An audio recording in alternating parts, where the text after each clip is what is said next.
आप आंखें बंद करेंगे और फिर आप अपने इष्ट का स्मरण करेंगे, अपने गुरुजनों का स्मरण करेंगे, अपने माता पिता का स्मरण करेंगे और गेट के अंदर प्रवेश कर जाएंगे। आपने अंदर प्रवेश ले लिया, आप रूम के अंदर पहुंच गए। आप रूम के अंदर पहुंच करके आपने अपने नंबर देख लिए, आपको इस चेयर पर बैठना है।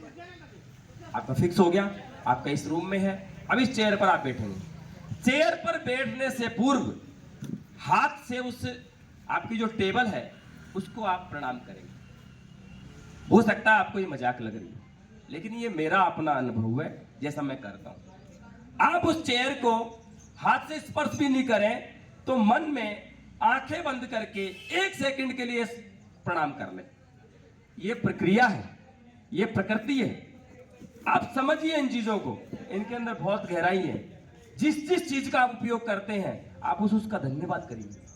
जिस जिस चीज को आप अपनाते हैं उसका आप धन्यवाद ज्ञापन करिए। प्रकृति बहुत कुछ देती है, बस जरूरत है उसको समझने की। आप उस टेबल को और आपके उस कुर्सी को आपने 1 सेकंड के लिए आंख बंद करके प्रणाम कर लिया और आपने उसको ग्रहण कर लिया, आप उस पर बैठ गए। अब आप विराजमान हो गए। कुछ ही सेकंड बाद में आपको कॉपी मिल जाएगी और थोड़ी ही देर बाद में आपको पेपर भी आ जाएगा। जैसे ही पेपर आपके टेबल पर आता है, उसको बिना खोले पेपर को 1 सेकंड के लिए आंख बंद करके प्रणाम कर लीजिए।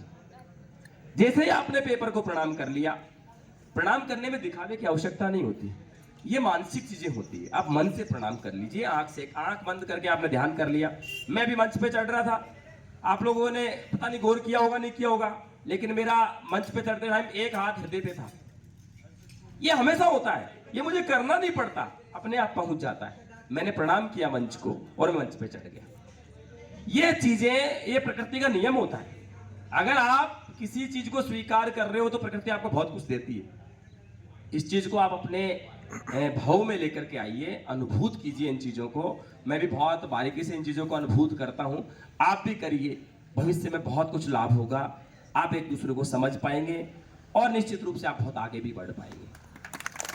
आपने जैसे ही पेपर आपके टेबल पे आ गया, पेपर आने के बाद में जिस विषय का पेपर है आप उस विषय शिक्षक का स्मरण करिए। 1 सेकंड के लिए आप उसका स्मरण करिए। आज इस विषय का पेपर है, जैसे मान लो हिंदी का पेपर है, आपका गणित का पेपर है, अंग्रेजी का पेपर है, जिस विषय का पेपर है उस विषय शिक्षक के चित्र को आपके दिमाग में मस्तिष्क पटल पर लेकर के आइए।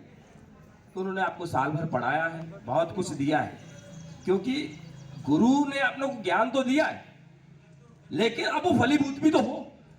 अब जरूरत उस परीक्षा की घड़ी में उनको याद करने की, तो जो उन्होंने पढ़ाया है वो ज्ञान आपके काम आ सके। 1 सेकंड के लिए आप उनको याद करिए और मन ही मन में स्मरण करिए, हे गुरुजी, आपने पूरे साल भर तक मेरे को जो पढ़ाया है वो ज्ञान मेरे इस परीक्षा की घड़ी में काम आए, ऐसा मुझे आशीर्वाद प्रदान करें और आप अपनी लेखनी उठा लें। मुझे विश्वास है आपकी लेखनी कभी नहीं रुकेगी। मुझे विश्वास है आप उस लेखनी से वो लिख पाएंगे जो आप लिखना चाहते हैं। जो आपके गुरु ने आपको दिया है ज्ञान, वो निश्चित रूप से आप उस कॉपी में बहुत अच्छे तरीके से भर पाएंगे और आपको बहुत अच्छे अंकों से आप उत्तीर्ण होंगे। और बहुत अच्छे अंकों से उत्तीर्ण होने के बाद जब आप अपने गुरुजनों से मिलोगे तो आपके अंदर वो हृदय में अपार खुशी होंगी, निश्चित रूप से आप उसकी कल्पना नहीं कर सकते। ये एक प्रकृति का नियम था जिसको मैंने अपने जीवन में हमेशा फॉलो किया। आज मंच में पहली बार आप लोगों से ये साझा कर रहा हूं।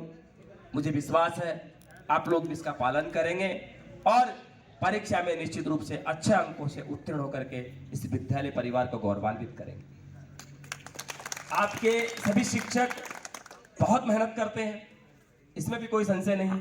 आप लोग का YouTube चैनल भी मैंने देखा है, उसको सब्सक्राइब किया है, मैं फॉलो करता हूं और मैं और लोगों को भी प्रेरित करूंगा। जितेंद्र सर से मैं बहुत कुछ सीखता हूं।